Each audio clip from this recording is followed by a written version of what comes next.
तो चलिए अब आगे बढ़ जाएंगे, जहां पर हिज़्ब-ए-इख्तिलाफ लीडर राहुल गांधी ने बीजेपी पर निशाना साधा, जहां पर साफ तौर पर उन्होंने कहा कि वज़ीर-ए-आज़म नरेंद्र मोदी ने जो सीज फायर किया है वो ट्रंप के कहने पर किया। और साथ ही साथ उन्होंने कहा कि ऑपरेशन सिंदूर में जो बीजेपी और आरएसएस का जो चेहरा है वो बेनकाब हुआ है। राहुल गांधी की तरफ से इन बातों का इजहार किया। उन्होंने कहा कि ट्रंप के हुक्म पर सीज फायर हुआ है। राहुल गांधी की तरफ से कहा, उन्होंने कहा कि 1971 की जंग में इंदिरा गांधी के किरदार का हवाला दिया। उन्होंने कहा कि बीजेपी आरएसएस का असर चेहरा जो है ऑपरेशन सिंदूर में बेनकाब हुआ है। साफ तौर पर उन्होंने कहा कि जब सदर ट्रंप ने वज़ीर-ए-आज़म नरेंद्र मोदी को फोन किया, कॉल की, उसके बाद ही वज़ीर-ए-आज़म नरेंद्र मोदी ने जो सीज फायर का फैसला है वो लिया। हिज़्ब-ए-इख्तिलाफ लीडर राहुल गांधी ने वज़ीर-ए-आज़म मोदी और बीजेपी सरकार को ऑपरेशन सिंदूर में सीज फायर के फैसले पर निशाना बनाते हुए कहा कि उनका शुरू से ही ऐसा ही रोल रहा है, जरा डरा दो सीधा झुक जाते हैं। उन्होंने कहा ट्रंप का फोन आया और वज़ीर-ए-आज़म नरेंद्र मोदी ने फौरन हथियार डाल दिए। तारीख इस चीज की गवाह है। यह बीजेपी आरएसएस का किरदार है, वो हमेशा सर झुकाते हैं। भारत ने अमेरिकी धमकियों के बावजूद 1971 में पाकिस्तान को तोड़ा था। कांग्रेस के शेर और शेरनी सुपर पावर से लड़ते हैं और कभी डरते और झुकते नहीं हैं। ये बड़ा बयान आज राहुल गांधी ने वज़ीर-ए-आज़म नरेंद्र मोदी की तरफ निशाना साधते और खासकर बीजेपी हुकूमत की तरफ निशाना साधते हुए क्या कुछ कहा सुनाते हैं। बीजेपी आरएसएस वालों को अब मैं अच्छी तरह जानता हूं।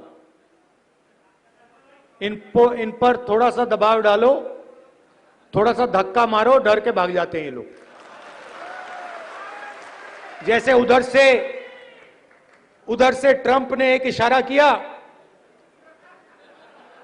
फोन उठाया, कहा मोदी जी क्या कर रहे हो?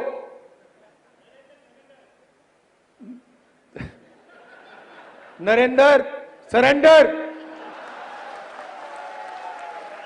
और जी हजूर करके नरेंद्र मोदी जी ने ट्रंप के इशारे का पालन किया। आपको एक समय याद होगा जब फोन कॉल नहीं आया था,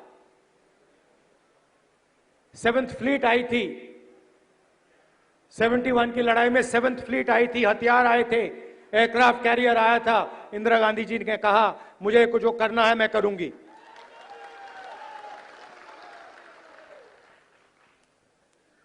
ये फर्क है, इनका कैरेक्टर है। ये सारे के सारे ऐसे हैं। आजादी के समय से सरेंडर वाली चिट्ठी लिखने की आदत है।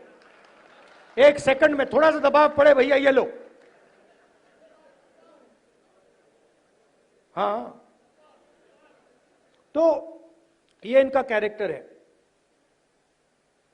कांग्रेस पार्टी सरेंडर नहीं होती है। गांधी जी, जवाहरलाल नेहरू, सरदार पटेल, ये सरेंडर वाले लोग नहीं हैं।